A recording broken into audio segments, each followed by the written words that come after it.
नमस्कार दोस्तों, I hope आप सब अच्छे हैं और आप सबकी स्टडी अच्छी चल रही है। दोस्तों, साहित्य अकेडमी राष्ट्रीय साहित्य संस्थान जो एकेडमी ऑफ लेटर्स है और दिल्ली में है, इसकी तरफ से यहाँ पे वैकेंसी निकल के आ रही है। तो यहाँ पे लगभग 13 डेजिग्नेशन पे 30 पोस्ट निकल के आ रही है और जितने भी ये पोस्ट रहने वाले ये लगभग ऑफलाइन रहने वाले हैं और यहाँ पे बहुत सारी वैकेंसी निकल के आ रही है। इस वैकेंसी के बारे में हर एक चीज़ यहाँ पे मैं डिटेल में बताने वाला हूँ। वीडियो के अंत तक बने रहें। तो यदि आप नए हैं तो हमारे official YouTube channel pro vacancy को सब्सक्राइब करें और अपने फ्रेंड्स तक शेयर करें। हालांकि देखिए, साहित्य अकेडमी है, ये लैंग्वेज इंस्टीट्यूट है एक तरीके से, तो यहाँ पे जितने हायर पोस्ट वगैरह है उसमें लैंग्वेज वगैरह लिया जाएगा। यहाँ पे डिजिग्नेशन की बात करें तो 13 पोस्ट है यहाँ पे। जैसे कि फर्स्ट में देखें तो डिप्टी सेक्रेटरी का दिया गया, आप देख सकते हैं यहाँ पे। नेक्स्ट में यहाँ पे असिस्टेंट एडिटर का दिया गया। उसके बाद से senior library, junior translate officer, ये सब ट्रांसलेशन के पोस्ट वगैरह है और इसमें लेवल भी दिए गए, पे लेवल। और आप यहाँ पे लोकेशन भी देख सकते हैं। देखिए, अलग अलग जॉब लोकेशन आपका रहने वाला है। जो हायर पोस्ट है उसमें ज़्यादातर दिल्ली पोस्ट यहाँ पे रहने वाली है। ओके, और यहाँ पे ईडब्ल्यूएस के लिए पोस्ट है। देखिए, जो पोस्ट यहाँ पे जिसके लिए अवेलेबल है वही कैंडिडेट अप्लाई करेंगे। ज़्यादातर यहाँ पे हेड ऑफिस दिल्ली में रहने वाला है, लेकिन बाकी इसके जितने रीजनल ऑफिस है वो बेंगलुरु में है, वहाँ पे भी आपकी पोस्टिंग हो सकती है। मुंबई में भी हो सकती है। जैसे पब्लिकेशन असिस्टेंट के लिए आप देख सकते हैं यहाँ पे मुंबई, बेंगलुरु, दिल्ली में भी है। प्रूफ रीडर का यहाँ पे वैकेंसी है और यहाँ पे पोस्ट वाइज कितनी वैकेंसी किसमें उतनी दी गई। तो ये सब स्पेशल पोस्ट हो गए, लेकिन यहाँ पे और जो पोस्ट है वो आपके लिए अवेलेबल है। जैसे कि स्टेनोग्राफर ग्रेड 3 का है, इसमें 4 वैकेंसी निकाली गई है, 2 अनरिजर्व, एक ओबीसी, एक ईडब्ल्यूएस के लिए लेवल 4 की पेमेंट रहने वाली है। हेड ऑफिस दिल्ली में है, रीजनल ऑफिस बेंगलुरु, कोलकाता भी है और मुंबई में भी यहाँ पे इसकी वैकेंसी दी जा रही है। बाकी यहाँ पे देखिए, एक मैसेंजर कम राइडर है, इसका हेड ऑफिस दिल्ली में। वैन ड्राइवर है आपके लिए जो है वो स्टेनोग्राफर, और ये जूनियर क्लर्क। देखिए, ये सब बिल्कुल फ्रेशर से अप्लाई कर सकते हैं। बाकी के पोस्ट में एक्सपीरियंस वगैरह ली जा रही है। इसमें 4 वैकेंसी निकल के आ रही है। यहाँ पे एक एससी के लिए दिल्ली के लिए है, फिर रीजनल ऑफिस मुंबई। उसी तरीके से मल्टीटास्किंग स्टाफ के लिए भी यहाँ पे 6 पोस्ट निकल के आ रही, 3 ओबीसी और 3 ईडब्ल्यूएस के लिए निकल के आ रही। तो जो कैटेगरी के लिए अवेलेबल है सिर्फ वही कैटेगरी इस पोस्ट के लिए एलिजिबल है। यहाँ पे लेवल 1 की जॉब रहने वाली है। हेड ऑफिस दिल्ली, चेन्नई सब ऑफिस वगैरह पे, बेंगलुरु, फिर कोलकाता में आपकी पोस्टिंग रहने वाली। देखिए, वैकेंसी जो ये फुली ऑफलाइन है, तो आपकी जो डेट है वो 22 अगस्त से लेके 21 सितंबर तक इसकी डेट रखी गई है। तो ये 1 महीने का डेट में आपको ऑफलाइन फॉर्म भेजने। एड्रेस यहाँ पे देखिए, आप अपने पोस्ट यहाँ पे डालेंगे, जो वहाँ पे आप ही फॉर्म में दिखाऊंगा आपको। वहाँ पे डालने के बाद इसका एड्रेस है सेक्रेटरी साहित्य एकेडमी, रविंद्र भवन, 35 फिरोजा शाह रोड, न्यू दिल्ली। यहाँ पे आपको स्पीड पोस्ट या रजिस्टर पोस्ट के द्वारा भेजना है। हालांकि 5 से 7 दिन टाइम लगती है इस पोस्ट से जाने में और आपको 30 दिन के अंदर वहाँ पे भेजना है।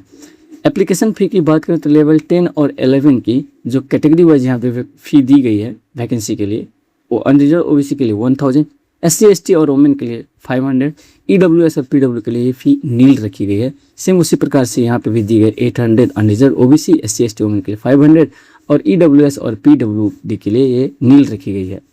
हालांकि जितने सारे फी इसके अगेंस्ट आपको एक डिमांड ड्राफ्ट बनवाना पड़ेगा और किसके फेवर में, तो सेक्रेटरी साहित्य एकेडमी न्यू दिल्ली के फेवर में आपको डिमांड ड्राफ्ट बनवाने पड़ेंगे और उस डिमांड ड्राफ्ट को उसे एनवेलप में डाल के आपको स्पीड पोस्ट का रजिस्टर पोस्ट के माध्यम से वहाँ पे सेंड करना है। वैकेंसी की ओवरऑल डिटेल यहाँ पे थोड़ी सी जान लेते हैं। देखिए, इसका जो एडवर्टीजमेंट नंबर यहाँ पे दी गई है और 22 अगस्त से लेके इसका 21 सितंबर तक इसका लास्ट डेट रहने वाला है।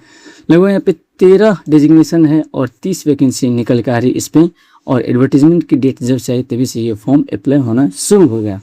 देखिए, एडवर्टीजमेंट नंबर आप यहाँ पे नोट करके रख लीजिए, क्योंकि ये फॉर्म ऑफलाइन है तो आपको यहाँ पे अप्लाई करनी पड़ेंगे। एज लिमिट की बात करें तो मैक्सिमम यहाँ पे 50 साल दी गई है। कोई भी यहाँ पे मिनिमम एज की क्राइटेरिया नहीं गई है।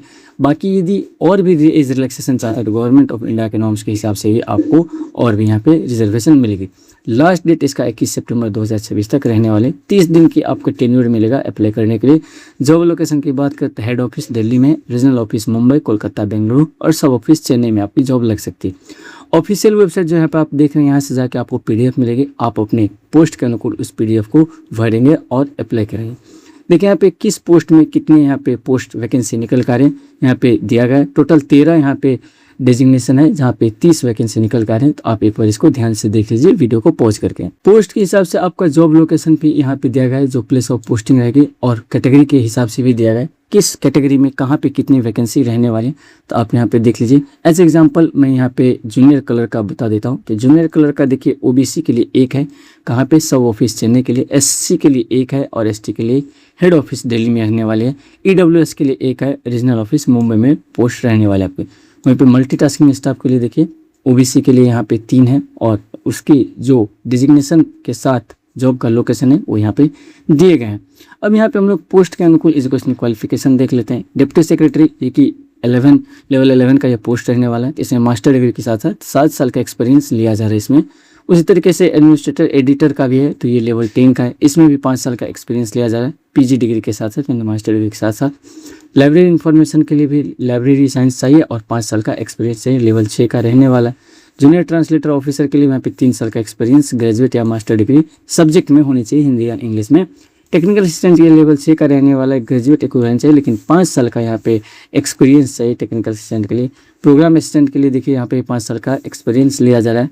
पब्लिकेशन असिस्टेंट के लिए 5 साल का एक्सपीरियंस लिया जा रहा है। और उसी प्रकार से जो ये देख रहे हैं आप प्रूफ रीडर, इसमें ग्रेजुएट चाहिए और हिंदी इंग्लिश वगैरह आपको आनी चाहिए। इसमें कंप्यूटर नॉलेज यदि आपके पास है तो आप अप्लाई कर सकते हैं। हालांकि फ्रेशर का पोस्ट है और इसमें कोई भी एक्सपीरियंस नहीं दिया गया। स्टेनोग्राफर में भी सेम वही है, शॉर्ट हैंड आपको आनी चाहिए और इसमें एक्सपीरियंस नहीं है। तो यहाँ से जो आप पोस्ट देख रहे हैं ये लगभग फ्रेशर्स के लिए है और आपके लिए बहुत अच्छी है। मैसेंजर कम राइडर के लिए देखिए, जैसे कि राइडर है तो इसमें मोटर व्हीकल के थोड़े से नॉलेज होने चाहिए और 3 साल का एक्सपीरियंस आपको आनी चाहिए। वैन ड्राइवर के लिए भी वही है, यहाँ पे एक्सपीरियंस 3 साल का और ड्राइविंग लाइसेंस होनी चाहिए। 10+2 पास आउट होने चाहिए। 10th पास आउट है तो भी आप अप्लाई कर सकते हैं। जूनियर क्लर्क लेवल 2 का 10+2 पास आउट होने चाहिए। 35 वर्ड पर मिनट का इंग्लिश की और 30 वर्ड पर मिनट हिंदी के आप पे टाइपिंग नॉलेज आनी चाहिए, क्योंकि वो वहाँ पे पूछे जाएंगे। MTS लेवल 1 का यहाँ पे रहने वाला है। 10+2 पास आउट होने चाहिए या फिर 10th पास आउट है, ITI वगैरह क्या है तो आप अप्लाई कर सकते हैं। बेसिक नॉलेज कंप्यूटर की आनी चाहिए।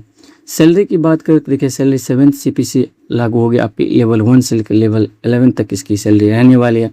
और यहाँ पे एलिजिबिलिटी क्राइटेरिया के हिसाब से आप देख सकते हैं कि कितना पे लेवल रहने वाला है, जैसे कि मल्टीटास्किंग के लिए लेवल 1 यहाँ पे रहने वाला है।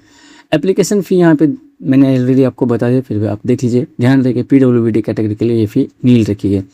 एज लिमिट 50 साल मैक्सिमम हर एक कैटेगरी के लिए यहाँ पे दिया गया है। सिलेक्शन प्रोसेस कैसे हुआ, तो अलग अलग पोस्ट के लिए अलग अलग यहाँ पे सिलेक्शन पोस्ट रखे गए हैं। जैसे लेवल 4 का आपने जो भी पोस्ट देखा तो उसमें देखिए यहाँ पे कहा जा रहा है कि सेम 100 मार्क का एग्जाम होगा, 2 पार्ट। सेकंड पार्ट में रिटन टेस्ट दिया जाएगा आपसे और लेवल 6 की तरह इसमें पोस्ट स्पेसिफिक जो कंटेंट होगा, जैसे कि एडिटिंग, प्रूफ रीडिंग वगैरह में कॉम्प्रहेंशन वगैरह पूछे जा सकते हैं और स्टेनोग्राफर का शॉर्ट हैंड वगैरह की स्किल आने चाहिए। लेवल 1 और लेवल 2 में देखिए जिसमें multitasking staff, man driver, messenger rider ये सब आते हैं। इसमें रिटन टेस्ट आपसे लिया जाएगा 100 मार्क के, एक पार्ट ऑब्जेक्टिव होगा, फिर उसके बाद से GK GS वगैरह पूछे जाएंगे। तो यहाँ पे देखिए कंप्लीट सिलेबस यहाँ पे देगा लेवल 1 और लेवल 2 का। आप वीडियो को पॉज करके देख लीजिए, कहीं पे लिख के रख लीजिए, आपकी प्रिपरेशन में बहुत ही हेल्प करती है आपकी सिलेबस। यदि आपको सिलेबस आपके हाथ में तो प्रैक्टिस करके आप अच्छे से इंप्रूवमेंट कर सकते हैं क्वेश्चंस वगैरह को। अब यहाँ पे देखिए और भी चीज़ यहाँ पे दिए गए हैं, कहाँ पे डिपार्टमेंटल कैंडिडेट है उसका क्या यहाँ पे रूल रहने वाला है।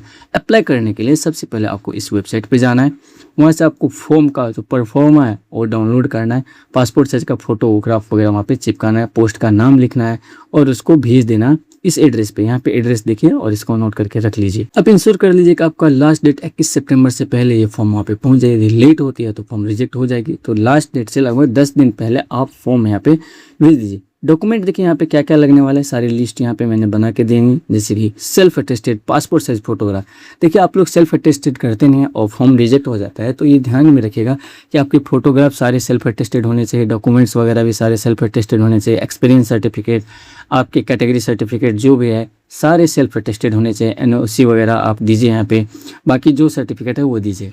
अब यहाँ पे डिमांड ड्राफ्ट देखिए, तो डिमांड ड्राफ्ट आपको सेक्रेटरी ऑफ सहायता एकेडमी न्यू दिल्ली के फेवर में बनवाना है आपके एप्लीकेशन फ़ी के आधार पे। अब यहाँ पे कुछ जनरल इंस्ट्रक्शंस दिए गए, इसको यदि आप अच्छे से फॉलो कर लेते हैं तो आपका फॉर्म रिजेक्ट नहीं होती। वही चीज़ यहाँ पे जाएगी, आपको डॉक्यूमेंट्स वगैरह किस तरीके से अप्लाई करना है, आपको TADA प्रोवाइड नहीं किया जाएगा। रिटन टेस्ट के लिए आपको कोई भी TADA नहीं दिया जाएगा, तो आप अपने हिसाब से पेमेंट खुद का एक्सपेंस पे वहाँ पे एक्सपेंडिचर पे जाएंगे। देखिए एप्लीकेशन फॉर्म के लिए आप कंफ्यूज मत कीजिएगा, ये जो एप्लीकेशन फॉर्म आप यहाँ पे देख रहे हैं ये डेपुटेशन मतलब जो है आगे का हायर पोस्ट वगैरह का, ये 10, 11 का है, तो ये उनके लिए ये फॉर्म है और यहाँ पे आप देख लीजिए। और आपके MTS और बाकी के वैकेंसी के लिए मैं अभी आपको पोस्ट दिखाने वाला हूँ फॉर्म का, तो वो आप देख लीजिएगा। तो ये आपका हायर पोस्ट का यहाँ पे दिया गया है। अब यहाँ पे देखिए अदर पोस्ट के यहाँ पे दिया गया एप्लीकेशन फॉर्म, जैसे एमटीएस वगैरह के लिए आप ये वाला एप्लीकेशन फॉर्म यहाँ से अप्लाई करेंगे, आपके लिए आसानी होगी। यहाँ पे देखिए दिया गया है सेल्फ अटेस्टेड फोटोग्राफ, यहाँ पे दीजिएगा आपका डेट ऑफ बर्थ, फादर्स या फिर हस्बैंड्स नेम्स, ये सब वगैरह आप बोल्ड लेटर में कोशिश कीजिएगा लिखने का। जैसे जो पोस्ट लिखेगा उसको बोल्ड लेटर में कोशिश कीजिएगा यहाँ पे लिखने के लिए। नेम वगैरह सब कुछ अच्छे से क्लियर फॉर्मेट में दीजिएगा, कहीं पे ओवर राइटिंग या फिर ओवरलैप आपको नहीं करने। एक बार ये फॉर्म देख लीजिए, इसमें क्या क्या आपसे पूछा जा रहा है। देखिए कंप्यूटर नॉलेज का भी यहाँ पे सेक्शन दिया गया है, कौन कौन से एग्जाम आपने पास किए हैं, और यहाँ पे एक्सपीरियंस सर्टिफिकेट यदि आपका है तो दीजिए, नहीं है तो आप उसको छोड़ दीजिए ब्लैंक। ये चीज़ यहाँ पे दिया गया है। आई होप आपको ये वैकेंसी समझ में आई हो। फिर भी आपके मन में कोई भी डाउट रह जाती है तो आप कमेंट करके हमसे पूछ सकते हैं। फिर से मिलते हैं एक और रिक्वायरमेंट वीडियो में, तब तक के लिए जय हिंद, अपना ख्याल रखें और अपने चाहने वालों का भी।